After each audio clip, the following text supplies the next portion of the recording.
பாருங்க, ஒரு சபையில் ஒரு ஊழியக்காரன் தன்னுடைய வாழ்க்கையிலும் சரி, தன்னுடைய வார்த்தையிலும் சரி உண்மை உள்ளவனாய் அவர் காணப்பட்டார். ஆனால் அந்த சபையில் இருக்கிற அநேகர் அந்த ஊழியக்காரரை குறித்து அவதூறாய் பேசிக்கொண்டு அவதூறாய் அவரை குறித்து பிறரிடத்தில் தூற்றிக்கொண்டு திரிந்தார்கள்.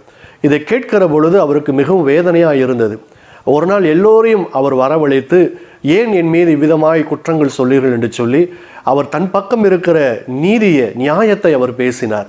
ஆனால் அந்த ஜனங்க அந்த நீதியை, நியாயத்தை கேட்டபடி இல்லை. மீண்டும் மீண்டுமாய் அவரை வேதனைப்படுத்தி கொண்டே இருந்தார்கள்.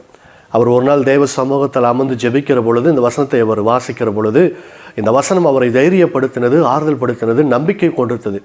ஆகவே அவர் பொறுமையாய் காத்திருந்தார். ஒரு நாள் வந்தது. இவருடைய நியாயத்தை, இவருடைய நீதியை ஒவ்வொரு விசுவாசுடைய வாழ்க்கையிலும் கர்த்தர் விளங்க பண்ணினார். ஒவ்வொரு விசுவாசுடைய வாழ்க்கையிலும் பாடுகள், பிரச்சனைகள் வருகிற பொழுது இவரை எந்தெந்த விஷயத்திலெல்லாம் சொல்லி இவர் செய்தது தவறு என்று சொன்னார்களோ அதே விஷயம் அவருடைய வாழ்க்கையில் வருகிற பொழுது உணர்ந்து கொண்டார்கள். ஆகவே பிரியமானவர்களே, இந்த நாளிலும் கூட உங்கள் வாழ்க்கையில் உங்களை குறித்து பலர் பலவிதமாய் பேசி நீங்கள் செய்யாததை நீங்கள் செய்தது போல உங்கள் மேலே குற்றம் சுமந்திருப்பார்கள் என்று சொன்னால் நீங்கள் வருத்தப்படாதீர்கள்.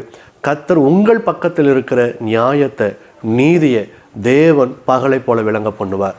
அநேகமாக உங்கள் குடும்பத்தில் உங்களை குறித்து சொல்லாத விஷயங்களை இவர்கள் சொன்னார்கள் என்று சொல்லி உங்கள் மீது வீண் பழிகள் வந்திருக்கலாம்.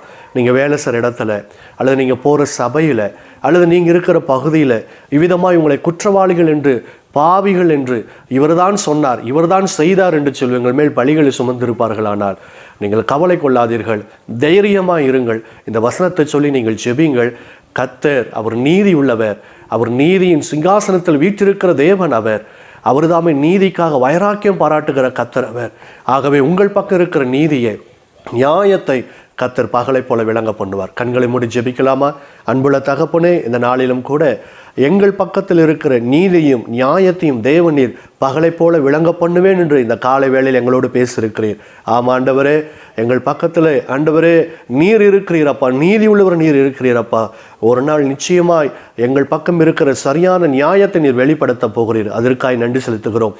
கேட்கிற ஒவ்வொருவரையும் கர்த்தர் தாமே நீர் ஆசீர்வதிப்பீராக. இயேசுவின் நாமத்தில் பிதாவே, ஆமேன், ஆமேன்.